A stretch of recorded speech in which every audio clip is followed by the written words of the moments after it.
માનનીય CP sir Brajesh Kumar દાસર દ્વારા રાજકોટ શહેરમાં પ્રોહિબિશનની પ્રવૃત્તિ પર અંકુશ લગાવવા માટે રાજકોટ શહેર પીસીબી ટીમને સૂચના કરવામાં આવેલ હતી.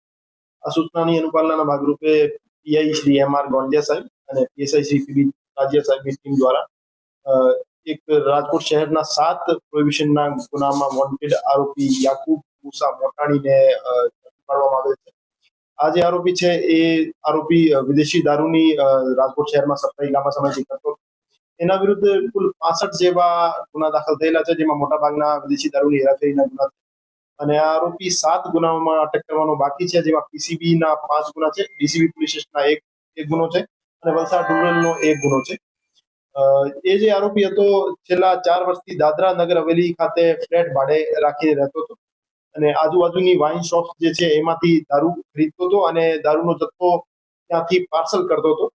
અને એક જીએસટી ઇનવોઇસ મેનેજર નામની એક એપ્લિકેશન હતી, જ્યાંથી એ ફેક જીએસટી ઇનવોઇસ જનરેટ કરતો હતો અને ત્યાંથી એ ફેક જીએસટી ઇનવોઇસ આધારે પાર્સલ અહીંયા લોકલ બુટલેગર્સ સપ્લાય કરતો હતો. ખોટા બિલ બનાવવા બાબતે એના વિરુદ્ધ અલગથી જે ફોર્જરીની કલમો છે એનો પણ ઉમેરો કરવામાં આવેલ છે. અને આ જે આરોપી છે એમ ખુશ્બુ બ્યુટી કેર સેલવાસ અને બીટી બિગ બજાર સેલવાસ નામની કંપનીઓના બિલો બનાવતો હતો અને અહીંયા ઉમિયા સેલ્સ એજન્સી રાજકોટ અને મોશન ઇન્ડસ્ટ્રીઝ રાજકોટ નામના બિલો બનાવતો હતો. તો એ રીતે એ ફોર્જરીની સાથે વિદેશી દારૂની સપ્લાય કરવાનું કામ કરતો હતો. એ આરોપીની અત્યારે ફર્ધર રિમાન્ડ મેળવી પૂછપરછ ચાલુ હજુ સુધી જે 5 ગુના છે એમાં પકડવાનો બાકી છે. એમાંથી 7 પૈકી 5માં એને પાર્સલ મારફતે દારૂ મોકલવાનું કબૂલ્યું છે. પણ અમારું માનવું છે કે જૂના પણ અગાઉ પણ જે ગુના દાખલ થયેલા છે એમાં પણ પાર્સલ મારફતે એને સપ્લાય કર્યું અને એના સહ આરોપી છે એ બાબતે અત્યારે રિમાન્ડ મેળવી પૂછપરછ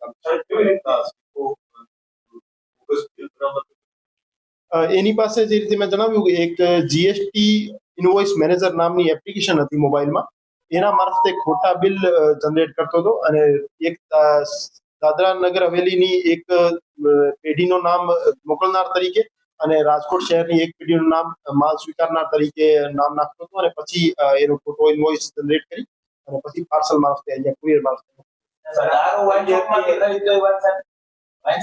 હા, મોટા ભાગનો જે દારૂ છે આજુબાજુની વાઇન શોપમાંથી લીગલી ખરીદેલો છે નાના નાના જથ્થાઓમાં અને એકાદ એનો મોટો સપ્લાયર છે એ ઇલીગલી એમને ખરીદેલો છે, એનું નામ ખોલવામાં આવશે.